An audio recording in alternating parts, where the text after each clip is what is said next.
And here's a short recap of mindfulness as a practice and as a way of living life.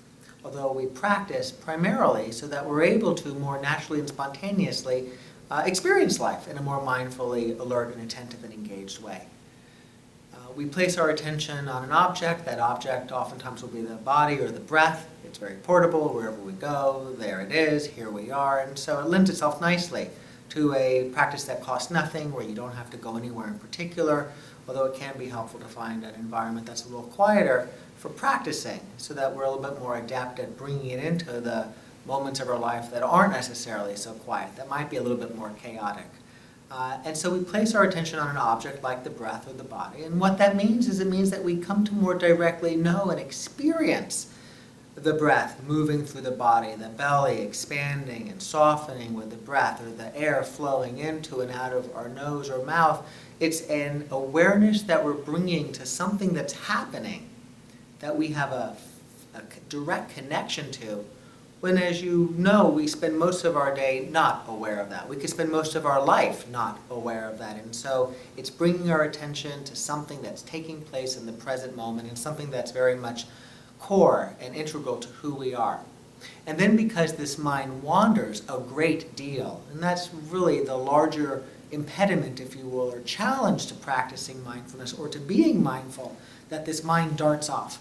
And while that can be a source of creativity, and the movement of the mind can bring upon ideas that seemingly come from nowhere and can be very helpful, so much of the time we are spent with a mind that's wandering, and we're not even aware it's wandering. And as we discussed, when the mind wanders unbidden, it tends to be to places that leave us feeling less energetic. Our mood tends to drop. We're not as happy or satisfied in those moments, and we're not even aware that we've departed from whatever it is that we were doing a few moments earlier. And so we place our attention on the breath or the body as a concentration practice.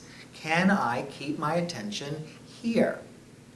And then when we notice our mind wandering off, which we will again and again and again, and there's nothing wrong with that for all the reasons I've just indicated, it's the nature of the mind, and sometimes it can be even helpful.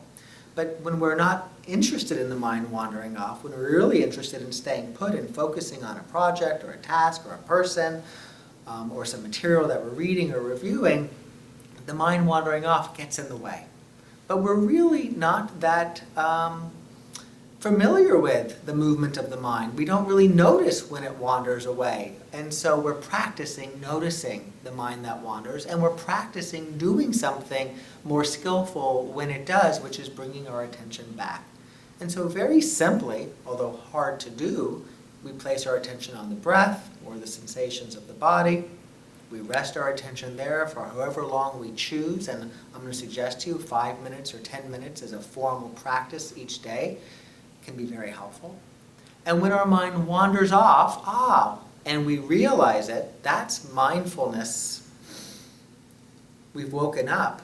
We've realized the movement of the mind that we otherwise would have not realized, and then would have gotten lost in that train of thought and wherever it would have taken us.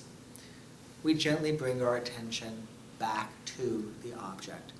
And that is the primary mindfulness practice. It's a focused attention practice. It's one of placing our attention on an object, and when our mind wanders, bringing our attention back. It's oftentimes referred to as exercising the muscle of attention.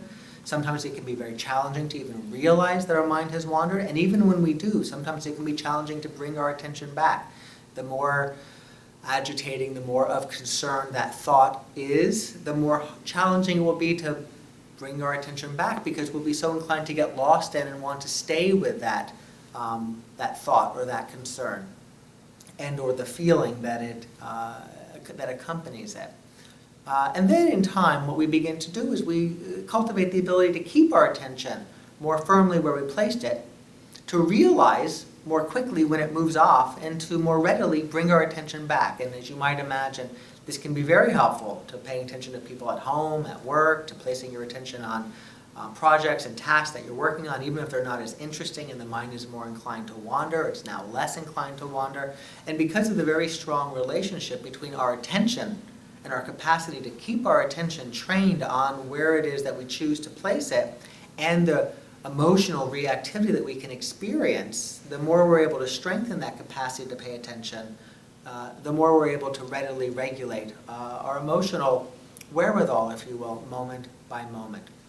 And William James said, and I think this is important as a reminder, he was a wonderful philosopher and psychologist, the faculty of bringing a wandering attention back again and again and again is the very root of judgment, character, and will.